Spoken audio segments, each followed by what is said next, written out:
If you ever find that you have unresolved emotional experiences sitting in your subconscious, consuming tremendous amount of energy, take a piece of paper and write down the problem on it. Every experience has emotion attached to it. Tesla says if you want to find the secrets of the universe, think in terms of energy, frequency, and vibration. Everything is made up of energy, and it's vibrating at a certain frequency. If I have an experience, it has emotion attached to it, it's vibrating in my subconscious mind.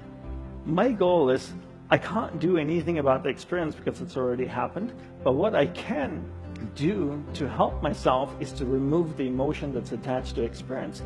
So I take a piece of paper, I write down the problem. As I write down the problem, something really interesting happens. That experience moves from my subconscious mind to my conscious mind because I'm reliving it. The interesting thing that happens is the energy, the emotion actually comes out of the experience, flows through my hands into the piece of paper. Now I crumble the piece of paper and I burn it in a fire. It could be a garbage can, a fireplace, it doesn't really matter.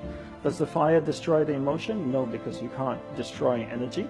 But what it actually does is transform the emotion in the paper into heat, flame, ash, smoke, and a whole bunch of different things.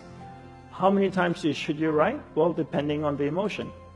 If it's an intense experience, you might have to write about it 3 or 4 times. If it's not so intense, maybe once or twice. I remember the first time I ever shared this exercise was with a group of entrepreneurs in Perth, actually, about 5 years ago. And one of them said to me, look down the pony, I realized that experiences have emotion attached to them. And I realized as well, when you relive it or you're writing about it, it goes from your subconscious mind to your conscious mind.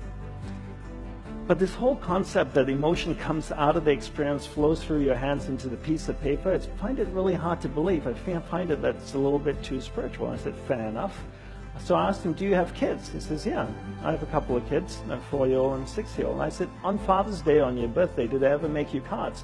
They said, they do that all the time. I said, how does it look? They go, well, it doesn't look that great. It's made by a 4-year-old. Let me ask you this way. If you saw it in the store, would you pay money for it? And they go like, no, no way. But do you keep it? He says, yeah, I keep every single one. And I asked him why. He said, well, it's so full of love. I said, wait a minute, you're telling me your kids know monk magic? Because 2 minutes ago, I told you about putting emotion in a piece of paper, and you looked at me like I was a crazy person. And now your 4-year-old son knows how to do this, right? Because he's taken a piece of paper, put his emotion in it, a piece of paper that you don't want, a cardboard that you didn't want, put his emotion in it, and now he's given it to you, and you hold it. So you can actually transfer energy from you, emotion from inside of you, into another matter. How many of you have kids and have one of those not so attractive drawings at home? Do you keep them? Why? You'd never be able to sell it to anybody. Nobody would want to buy it, right?